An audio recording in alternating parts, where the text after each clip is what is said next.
All right, today we're gabbing with Dr. Tiffany Moon, former Real Housewives of Dallas star, influencer, entrepreneur, now the author of Joy Prescriptions: How I Learned to Stop Chasing Perfection and Embrace Connection. Tiffany and I were first connected years ago when she was on the show and we did an interview together, and we haven't really connected since. And so I'm really excited to see Tiffany's face on the screen. Tiffany, congratulations on the book, first of all. It's really exciting and a huge accomplishment to release a book like this, honestly. And thank you for being here. How are you?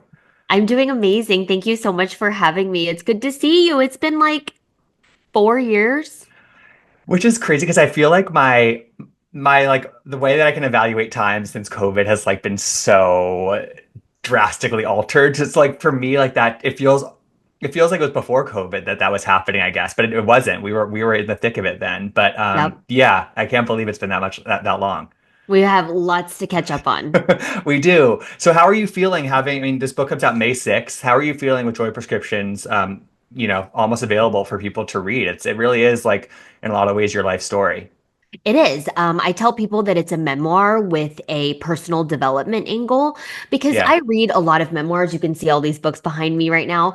And I read a lot of self-help books. And I tried to meld this one with the two because it's the story of my life. So it's memoir based. But at the end of each chapter, there's a joy prescription for the Hmm. reader. Because it's like you read a memoir about someone's life and it's like, oh, okay, that's lovely and nice and interesting, but like how is that going to help me? Right? At the end of the day, it's like, how can I help more people? So I thought I will tell the story of my life and what I learned from it and what you can take from that to improve your life.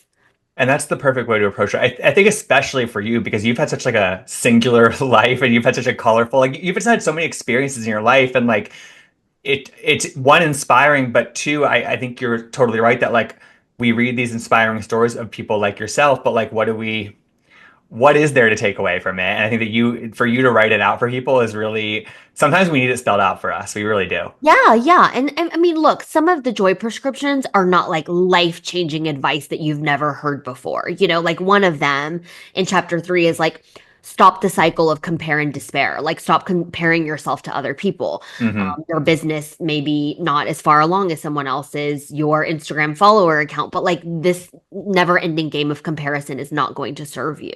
And it's not like people are going to be like, oh my God, Dr. Moon, that's so revelational. I've never heard that advice ever before in my life. No, of course, we all know that. But I think when it comes within the context of what I just told you within that chapter, you can see how it fits along with everything else, right? Yeah, I think sometimes we need the story attached to the lesson, right? And I think that so I think that really is an amazing format. When you're writing a book like this, again, that involves all your family members, so many loved ones, do you run certain stories by them before Nope. you? Nope. No, Nope. Yeah. why not? Because they will try to change it. It's like when I have a business idea, if I have a business partner, or sometimes I run things by Hmm. my husband, but you start asking for opinions too early and it changes what you're going to do. You know Hmm. what I mean? And so as far as telling this story, I wrote everything exactly how I wanted to. And then I did work with an editor to sort of massage things, especially in those earlier chapters about my childhood. Right. There were some things that I wanted to soften a little bit, but she had told me from the very beginning, she was like, if you start censoring yourself from the very beginning, the emotion is not going to come from the book. She was like, how about you write exactly how you felt and how you perceive something to happen to you? Mm. And then on the back end, I'll help you read over it. We'll massage some of those, prickly parts. And Yeah. that worked really well for me. And even with the Real Housewives chapter, well, first of all, we had to run it through legal, right? Oh Because yeah. right, because Yeah. I'm not trying to like get in trouble, right? I usually like to be on the good side of Of lawyers, course. I not mean, on that's the. the yeah, Mhm. responding to things. And so we ran it through legal, and I was like, there are lots of things that I'm gonna say that probably are gonna upset certain people. And what my editor and lawyer told me was, all you can say is what happened and how it made you feel. No one can argue with that. You could Mhm. say XYZ happened and it made me feel this way. That's Your that's feelings aren't cannot be like you can't be sued over correct. your feelings, right? Correct. As long as you are factual, Yeah.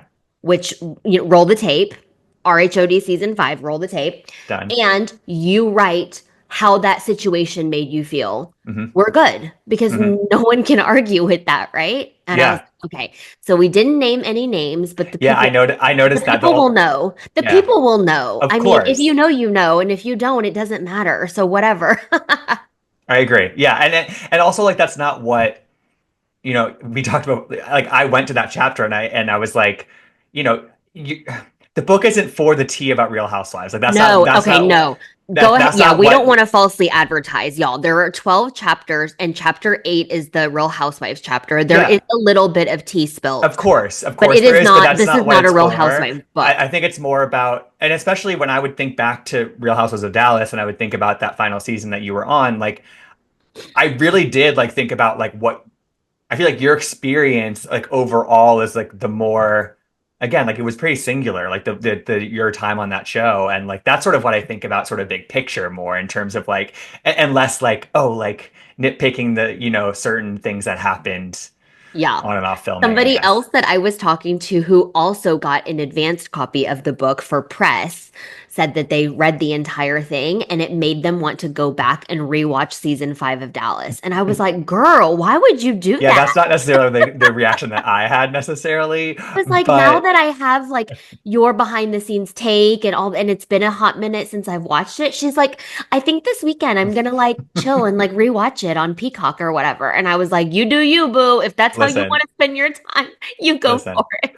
And we'll get into the Housewives of it all in a little bit, but I would say that my reaction was more like, oh, damn, like I would love to see Tiffany Moon back on TV. That was more like my experience with Oh, kind of finishing that chapter. But I do think that something that I really love about you, Tiffany, especially since Housewives, is like I feel like you've had this more open approach to life in terms of like trying things out, wearing many hats, like whether it is your content creation, you pursuing comedy, just like I just feel like you have like a breadth of talents that you're like are allowing yourself to like lean into and just try things out. How did you how did you get to that point? Like what was there something that you unlocked in recent years to get there? yes. Yes, this is such a good question. And you are very generous with the breadth of talent. I very I generous. don't think so. I think that's very accurate personally, but okay.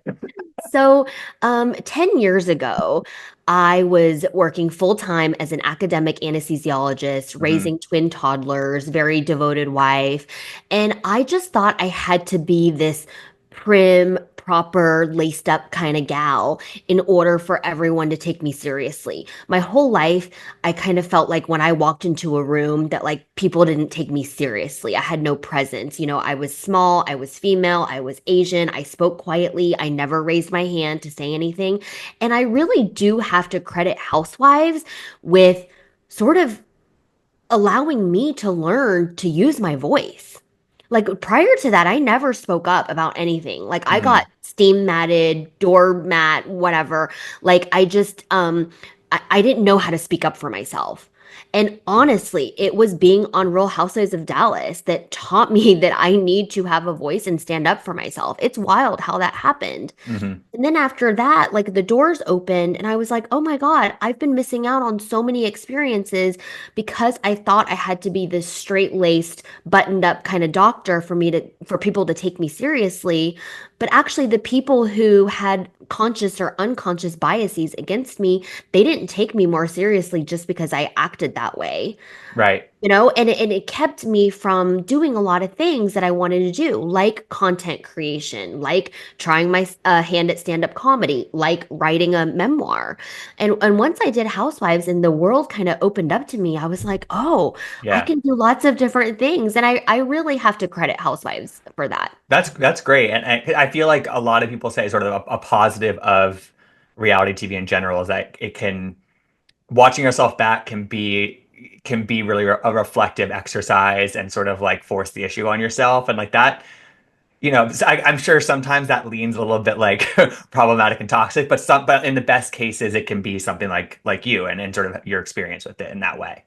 Yeah, and there's nothing like watching yourself back on TV to cringe at some of your behaviors, mannerisms, things you Mm. said, the way your voice sounds. I mean, I always say to like the internet trolls, and I'm like, you cannot be mean to me because I'm the most mean to myself. So like, don't even worry about it. Like, also, I grew up with an Asian mother, so like, try me. You You know what I cracked the mean? joke first, right? Exactly. Right, Yeah. right. Yeah. Exactly. Like you Yeah. can't even laugh at me because I'm already laughing. So you, Mhm. at best, you get to laugh with me, but you don't get to laugh at me because I'm already laughing at myself. Period. And I also think that your approach to towards the end of the book, you talk about mean comments and internet trolls and just sort of how you have over tried to overcome some of like the just how you think about that and how you let it kind of sit with you. And I think anybody who puts things online has dealt with that, and like the one negative review overpowers the 20 positive reviews that you can get, like of my podcast, for example. Like those things do stick with me. Yeah.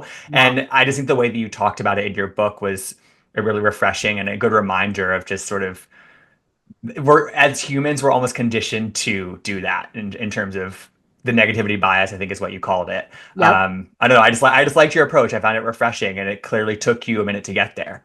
Yes. Yes. Lots of spilled tears over troll comments, and it's not even worth it. Not worth it. Not Yeah. worth it.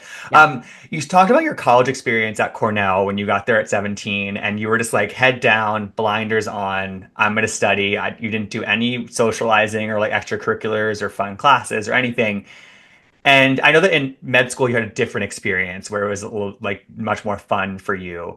But I'm curious that college experience and like that sort of if any of that approach to new experiences or different groups of people, do you think that any of that carried on with you into Housewives and sort of impacted how you approached doing the show and kind of and kind of getting into that group of people? Yeah, I will tell you one critical mistake that I made going on Housewives is that I went into the show thinking I would make new friends. I Hmm. really did. And that sounds so naive that it's bordering on stupid when I hear myself say it now. But at the time that I signed on to do the show in 2020, I really thought that I was going to make all these new girlfriends and it would be like a huge slumber party and kumbaya. And like, yeah, there would be a little bit of drama because you put Yeah. seven strong women in a room, there's going to be something. But like, I did not understand the level of negativity and toxicity that those women wanted to engage in. I was like, holy crap, like, this is not what I think I signed up for. Hmm. And do you Yeah. think that if you hadn't gone in with that sort of desire or that sort of expectation to have to make all these new girlfriends, do you think if you had somehow not gone in with that your experience would have been different? Yeah. Or I you think I do? would have acted differently Yeah. because I was trying so hard to ingratiate myself with these Yeah. women and get in on their jokes and pranks and be like them. And the fact of the matter is I'm not like them. And if I hadn't approached it like that, I think I would have acted different. I wouldn't have been such a tryhard. Hmm. And I would have kind of viewed doing the show more of like doing my job than like making new friends, right? Like I Hmm. went into it, I think, with the wrong mindset and approach, or maybe it was the right mindset. I don't No, freaking I mean, I don't think there is like one right mindset, to be honest. And I also wonder, and I'm curious if you think like if you had been that way, do you think the other women would have received you differently, or do you think that's just how they would have always received you? I think that they were always gonna Got receive it. me poorly. Like they were not nice to me from the Yeah. very beginning. And actually, I kind of didn't perceive that live until I watched it show. Right. Yeah, you write Like about that in the book. right. And it was very two-faced behavior from certain people more than others. And it was very abundantly clear to me that they were not interested in Right. making friends with me. Got it. And do you think that like because you have friends on other that have been on other Housewives shows, Dr. Nicole, Crystal, like I know that you have friends kind of throughout the Housewives universe, and like through discussions with them, do you think that was particular to your cast that they were like this, or do you think that's kind of like a pervasive Housewives thing? No, I think it was specific to my cast. Got I it. wish in a world where I had, a magic ball that I could join another cast. Like I Right. wish I could be on Miami with Nicole, or that I Yeah. wish I would have been on Beverly Hills with Crystal, or even now, or the new New York that they Hmm. redid with new cast. Like I just look at those women, and so many of them are so interesting running businesses. They've overcome so much adversity in their life. They have rich cultural experiences and seem to be willing to meet new people and try new things. And then I'm like, God, why didn't my cat suck so bad? Wah, Well, wah. I know. I yeah. sound No, like no, such a victim right now. no, I totally get. but Tiffany, I also think that like there it was like this perfect storm too of just like the timing of your season and like what Brandy had done before and what the kind of producers sort of got you to talk about with her on camera. Like there were just so many things, COVID, like so many factors that went into that season and like I just don't think you were set up for success in the way that you should have been and could have been. But one thing I wanted to ask you about that you write about in Joy Prescriptions is like you turned down the show in season 4 after Deandra recommended you to producers, and then they sort of circled back to you in season 5. She and Mama D convinced you to do the show. And something that I talk about kind of a lot is like I think that some of the best housewives are women who don't quote unquote need the show. Like you're not doing it necessarily for the paycheck because it's like your first season, you're not like paid that much in the grand scheme of things. It's more like the opportunity kind of thing and trying it out. Do you agree with that? That like some of the best housewives don't quote unquote need it? Yeah, Yeah, yeah, I think so. And I think also some of the best housewives are the ones that need it because they're so desperate to do whatever because they got like it. actually Yeah. need the paycheck that they'll like do whatever the producers say and like be Mm, messy and drama and all that stuff because like they need to secure their spot because this is like literally their livelihood or right. so much a part of their identity that they will do whatever. So I think the best kinds of housewives are the ones that like don't need it at all. Like Dr. Nicole after her Right. baby, she was like, I can't deal with this. It's too much. And then the ones that like so desperately need it, not only for monetary reasons, but also for like identity and all those It's other so reasons. wrapped up into it. Yes. And then in the middle is probably like the Got it. middle It's of the the pack. extremes that It's right. always the extremes. Yeah. And in the book you talk about some of your people pleasing tendencies, also like your perfectionism. And I feel like some of those things came out in this experience for you, which was like the people pleasing was doing what producers asked of you without sort of doing any pushback. And part of that is also just being new to the whole environment, right? But also, you also mentioned that you took notes on the season before you started filming to like it came when you did the prank with the crickets on the pizza, and like you were like, oh, this is what they do on the show. Like you do pranks, right? And I'm curious, like, do you how much that also contributed to your experience not being positive? Like you again, like I don't know. I'm just curious about that. I just think I tried too hard. I think Uh-huh. I was people pleasing to the producers and trying too hard with my castmates and trying to ingratiate myself with them and be like them when in fact I'm not like Yeah. them. I think if I had just actually gone in a more casual, relaxed way that perhaps they wouldn't have, I don't know. But Yeah. it's hard to It say, you can't right? do the what ifs. Yeah. Yeah, it's hard to say. Hmm. Maybe it could have gone differently. Sometimes I get nostalgic about it and like Oh wish yeah. redo. But then sometimes I'm like, no, why the hell would I ever do that? Like that was terrible. Like, you know what I mean? It's like Yeah. you see your friend with a brand new baby and it's like, 6 months old and like super cuddly and sweet, and you're just like, oh, maybe I should have another one. And then it like throws up and starts crying, and you're like, no, just kidding. Like that's how it like sometimes I'm like people always ask the question I get asked most often is like if the show came back, like would you do it, right? And I'm just like, yeah, I mean if like half the cast were overturned and we had new ladies in the mix, like yeah, I would consider it. And then sometimes I'm like, no, why the hell would I ever do that again? It just Right. depends on my mood that day. Yeah. Yeah, that makes sense. And I'm wondering because I feel like that again, you do credit Housewives with changing kind of your approach to life in some ways. And I'm wondering if having to be so open for reality TV and just kind of talking about your life and what you've gone through and what was happening at that time, did that prepare you for writing the book too, in terms of just like excavating your life for different Yeah. stories? Yeah, that's such an insightful question because I think if I hadn't have done Housewives, I probably had wouldn't have tried doing the comedy thing. I was already doing content creation before Yeah, you were. Housewives. Um, but I think it kind of opened my eyes to all the different possibilities out there. And because I put myself out there and I got the good comments and the bad, but it actually allowed me to see how I could inspire and change other people's lives.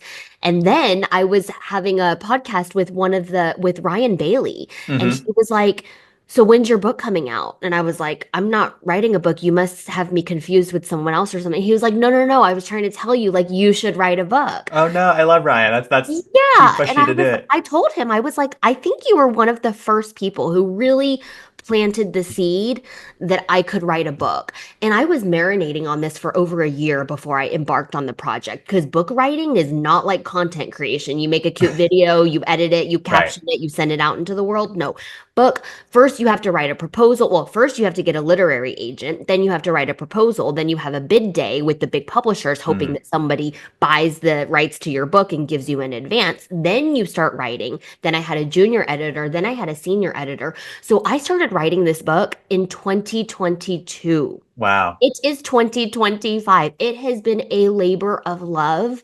And in many ways, I think I wrote the book for myself In what because way? it was so cathartic for me Yeah. to talk about these childhood experiences that I had. I mean, there's stuff in the book. My brother read the book. I gave him one of the advanced reader copies for press. And he was like, there is stuff in here that I don't even know about you, sis. And I was like, I know. Nobody knows that stuff. Like, there's stuff in this book that I've never told a living soul, maybe, except for my Wow. best friend and my husband. And it's really an excavation of my Yeah. life and like putting it all out there. And I do think that going on Housewives like led me to have the fortitude to be able to write this book. And the Yeah. openness and like you, I'm also glad that when you were writing about your experience on Housewives, you mentioned the whole scene kind of that culminated with your mom and how that like almost made it all worth it for you because like it just forced the issue on and having this conversation that was very much a truthful, honest conversation. It might have been, yeah, I think you wrote that it was quote unquote Forced. forced. Yeah, forced is the word you used. Yeah. But like ultimately it still happened. You still had that conversation. It still was a big positive impact or positive change with that relationship. And so I see that kind of happening also with your book, maybe with certain probably stories that you mentioned in here of like once somebody reads it, like, oh, it's gonna improve your relationships in a lot of ways, I bet, or I hope. I hope Yeah. that it's not going to be opening up a can of worms. But like my editor Right. had told me from the beginning, she was like, "Girl, you just got to write this for you. Like, Mm, you cannot be like, oh, if someone reads this, they're going to be upset." And she was like, "That was your lived childhood experience. Like, yeah. maybe it'll be an opportunity for you to have a conversation with your parents about the ways you felt about your childhood. But like, don't not write that you had a lonely childhood because you think that's going to hurt them when they read it." Yeah. Totally. Yeah. A couple of quicker sort of housewivesy questions. I know that you've confirmed in the past that test shoots happened for season 6. And what did that entail? For my involvement, there were two potential cast members that I shot test scenes with because they have like a interview with the producer, and then they want to see them like in some dynamic group Right. work and how they show on camera. So we had cameras. It was shot at Deandra's house. Moved, I remember, in the summertime, and the other cast member came over, and we were laughing about something and just having a conversation. But there were cameras in the room, and we were all mic'd, and I thought it went well. It was actually kind of a surprise to me when the executive producer called me about a month after we shot the test scenes, and we're like, Bravo's gonna put Dallas on hiatus. I kind of thought that, we were filming all these test scenes, and at least I was told by the executive producer that at least three people were getting fired. He would never tell me who. I tried. Uh-huh. I really tried it. I was like, does it rhyme with Bethany? He was like, not moving his face. I was like, does it rhyme with Mary? And he was like, And I was like, blink your left eye if it rhymes with, yeah. And Didn't budge. he would not play at all. And I'm kind of glad because now I can honestly say, like, I have no idea. But I was Right. told that they were going to clean house, which was at least 50% of the people, and which was going to make room for these new people that we had test shot with. Two of them I knew very well. One of them is like one of my closest friends, and the other one is someone who's married to a doctor. And I feel like, knows what it's like and doesn't like Right. make fun of me when I need to go home at 10 p.m. because I have patients the next day. Hmm. And I Normal. just thought like, oh, maybe it'll be better this round two because it'll be with people that I actually like and get along with and want to spend time with. And then they were like, it's going on hiatus. I was like, oh, but I'll tell you, the other feeling besides surprise when they called me to tell me was relief. Hmm. Because if they had gone ahead, I was probably going to do it. You know what I mean? Of Like, I wasn't going to course. be like, just kidding, Bravo, I don't want to. So when they kind of made the decision for me, I felt relieved. I felt like I had been like excused from jury duty or something, Like, I was like, oh, thank God. Now I can go back to my regular life and like, and filming took up so much time and energy that I, quite frankly, was not a very good wife or mother during the several months of filming because there was no bandwidth for that, and you become Yeah, so self-absorbed totally. during filming and during when it's airing.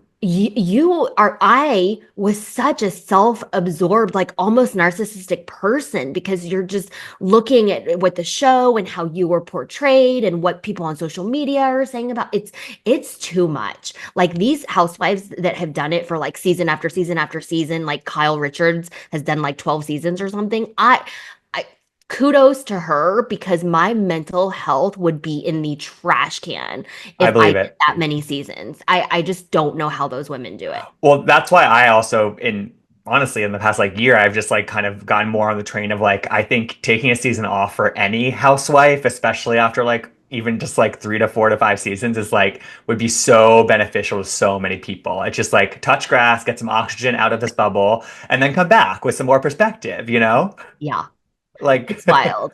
It yeah, it it was really it is. was a very wild chapter of my life, but Yeah. again, I'm so grateful, honestly, to Yeah. Bravo Do, and all the people that I worked with because I never imagined that, I would be like on national TV. It's kind of cool to think about. Of course, and I'm curious how I think a lot of people say once a housewife, always a housewife. And I'm curious how much you ascribe to that idea because, again, you do so many other things and you've done so many other things since then. But also, you know, so many people have stuck with you because we met you on the show, you know? Yes, yes. Sometimes I would have been like, I only did one season and I've done so many great things besides Housewives. I'm a doctor. I take care of cancer patients, trauma patients. Now I have a book. I run a women's leadership summit called Lead Her Summit that's in Dallas every November. Like, and then people would be like, but I loved you on Housewives. And I used to be like, "Ugh, I'm so much more than just a housewife." But then I thought about it and I'm like, no, I should be grateful because it was through Housewives that these people were introduced to me, or else they wouldn't know who the hell I was. Mm, And now they can sort of get into my ecosystem and maybe learn about some of the other endeavors that I'm pursuing. But like, I shouldn't be upset that they know me as a housewife. Like, I should be grateful. And so, anytime anyone comes up to me, like at a restaurant, at the airport, wherever, and they're like, I loved you on Housewives. Can we get a selfie? I'm always like, yes, girl. Like I'm flattered that anyone wants to, and I'm like, can you put a filter on that? Because I don't have no makeup on right now. I don't have no. I'm like, let me get my sunglasses and then we take this picture. You know what I mean? But like, yeah. I think sometimes when people get too much air in their head, like you were saying, and they're like, oh, I don't want to take pictures with fans or whatever. I'm like, no, I am so grateful for my fans, because without them, I wouldn't have people to buy my book and like I wouldn't have people to help if no one knew who I was so that I could reach and help them. Yeah, it kind of all feeds the same thing, and I think that's really nice that you have that perspective on it now. Last question about it. Deandra's the only cast member that you mentioned in the book. Are you guys still close? Do you Yeah. still talk frequently? Okay, that's nice. That's Yeah, nice to she's hear. doing all this like cooking stuff. Like after Okay. Housewives, I went into like the, writing, personal development, women's leadership retreat, that kind of thing. And she went like full out cooking. So she's like doing these cooking shows and all this stuff. And I don't know my way around the kitchen. You know what I'm saying? And so we haven't done any projects together because they're not really aligned. But I still consider her a close friend and, Oh, see her here and there. Yeah. I love that. I love to hear Yeah.